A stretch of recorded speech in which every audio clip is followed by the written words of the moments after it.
Good morning বন্ধুরা, সবাই কেমন আছো? সকাল সকাল এটাই আমার প্রথম ভিডিও। তো দেখো, আমি জলখাবার বানাচ্ছি। এটা হচ্ছে কালকে রাতে ভাত করেছিলাম, রুটি করিনি, তা ভাত বেঁচে গেছে। তো সেই ভাতটা আমি সকালবেলা এখন ফুলকপি, আলু আর ডিম এটা দিয়ে ভাতটাকে ভাজা করছি। এরকম ভাত ভাজা কার কার ভালো লাগে আমাকে কিন্তু কমেন্ট করে জানাবে। আমাদের কিন্তু সবার খুব প্রিয়, খুব ভালো লাগে। বিশেষ করে শীতের দিনে এরকম গরম গরম ভাত কার না ভালো লাগে, তাই না বলো?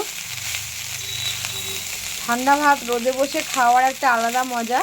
আবার ঠান্ডা ভাত এভাবে মানে সব রকম সবজি দিয়ে, সাথে একটু ডিম দিয়ে, একটু পেঁয়াজ কাঁচা লঙ্কা দিয়ে এরকম করে ভাত ভাজা খেতেও কিন্তু মোটামুটি সবারই খুব প্রিয়, আমাদেরও খুব প্রিয়।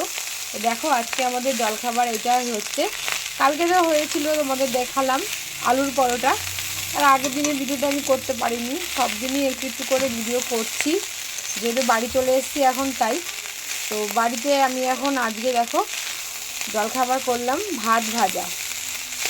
কত সুন্দর লাগছে দেখে বলো, দারুণ লাগছে একদম। মানে দেখেই মনে হচ্ছে একটা ফ্রাইড রাইস বিরিয়ানি এরকম টাইপের একটা মানে এসে গেছে, লুক এসে গেছে। দেখতেই একদম টেস্টি লাগছে। আমার বাচ্চারা খায় বলে আমি কাঁচা লঙ্কা দিইনি, কাঁচা লঙ্কা কুচি দিইনি, ওরা খেতে পারবে না।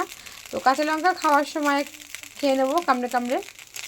তো আবার ফিরে আসবো আরও একটা ভিডিও নিয়ে। ততক্ষণ সবাই দেখতে থাকো আর আমাকে অনেক অনেক ভালোবাসা দিয়ে যেও। আর সবাই এই সকাল সকাল ভাত ভাজার রেসিপিটা যদি না জানো, অবশ্যই কিন্তু বাড়িতে ট্রাই করো, একদিন খেয়েই দেখো, দারুণ লাগে।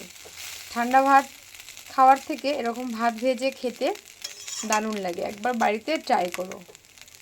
কিছুই না, সিম্পল একদম, চটজলদিও হয়ে যায় আর কোনো বেশি সময়ও লাগে না। তো টাটা বন্ধুরা, আবার আসছি আর একটা ভিডিও নিয়ে।